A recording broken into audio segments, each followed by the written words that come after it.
Baby मैं ये सोच रहा हूँ इस बार ना तुमको भी अमेरिका लेके चलूंगा मैं। हाँ बेबी, पर लेकिन तुम है ना अकेले अकेले चले जाते हो, मुझे बहुत याद आती है तुम्हारी। अरे तुम चिंता मत करो, इस ट्रिप के बाद ना मैं तुमको साथ में लेके जाऊंगा, तुम बिल्कुल भी टेंशन मत लो। पक्का ना बेबी? हाँ हाँ पक्का, तुम्हें बिल्कुल भी चिंता करने की जरूरत नहीं है। साहब जी आप बेहोश होने का नाटक करो। क्या क्या हुआ बेबी? अरे वो मुझे याद आया कि मेरा ना ट्रॉली बैग अंदर ही रह गया, वो लेके आता हूँ मैं और निकलता हूँ फिर। अभी तुम्हें ना वेट करो, मैं ट्रॉली बैग मैं लेके आती हूँ, कोल्ड ड्रिंक पी लो ना तब तक तुम। अरे नहीं यार, कोल्ड ड्रिंक पीने का बिल्कुल भी मन नहीं है, तुम्हें पता है ना बाहर कितनी गर्मी हो रखी है, तबीयत और खराब हो जाएगी, पता है तुम्हें। ऐसी बात कर रहे हो, मैं तो एक तो तुम्हारे लिए कोल्ड ड्रिंक लेके आई, ऊपर से तुम नाटक कर रहे हो। ट्रिप पे भी तो जाओगे ना, फिर बहुत टाइम लगेगा, जल्दी से पी लो ये फटाफट से। नहीं बेबी मन नहीं है। P low. ठीक है पी लेता हूँ।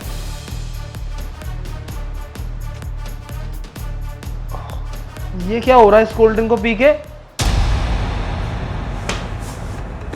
इधर आओ तुम पहले, पता चला तुम यहीं गिर जाओ।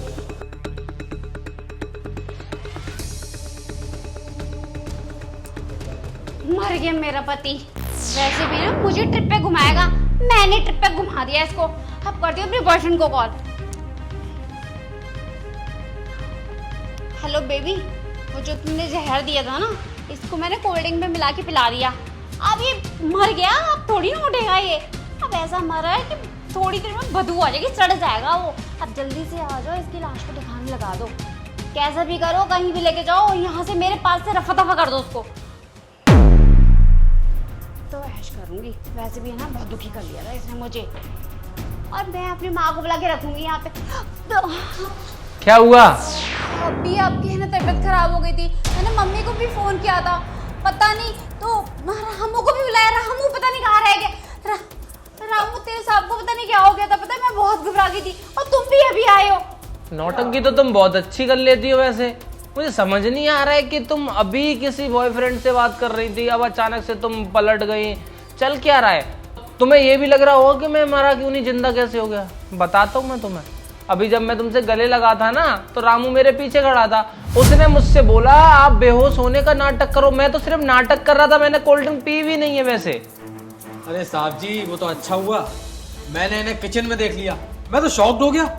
अरे साहब जी जिंदगी में पहली बार इन्हें किचन में देखा है मैंने। इंजेक्शन में जहर भर रही थी, जहर। अरे चुप कर, तूने हमारी जिंदगी में आके जहर भर दिया है।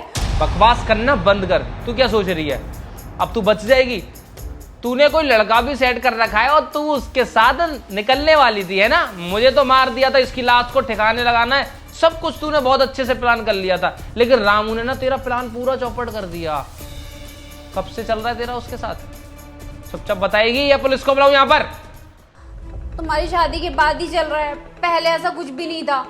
लेकिन वो इसीलिए क्योंकि तुम्हें ना मीटिंग्स पे ज्यादा जाने लगे थे और फॉरेन ट्रिप पे जाते रहते थे हमेशा, और मुझे तो कभी लेके ही नहीं गए। तुम कब लेके गए मुझे? मैंने आज बोला भी था ना तुमको कि मुझे एक बार लेके जाओ, तो तुमने बोला बेबी मेरे पास इतने काम होता है, मेरे पास टाइम नहीं है, हमेशा तुम आउट ऑफ इंडिया ही पड़े रहते हो, तो इसीलिए मैंने सोचा कि ठीक है टाइम पास के लिए उसको रख लेती हूँ अपने पास। बस कर, बहुत हो गया तेरा। अब मैंने सब कुछ तुझे ठीक से समझ चुका हूँ, जो तू चाहती थी वो तूने बकवास करके यहाँ पर बोल दिया।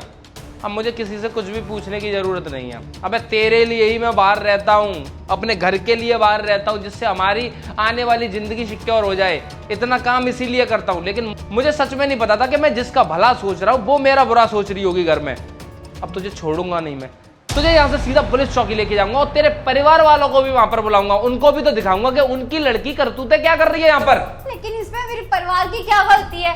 अब मुझे माफ कर दो ना, कभी ऐसा नहीं होगा। बिल्कुल भी बकवास नहीं, माफ कर दो तुझे। अरे माफ तो तुझे वो भगवान भी नहीं करेगा, तू अपने पति को मारने के लिए चली थी। चल यहाँ से चुपचाप।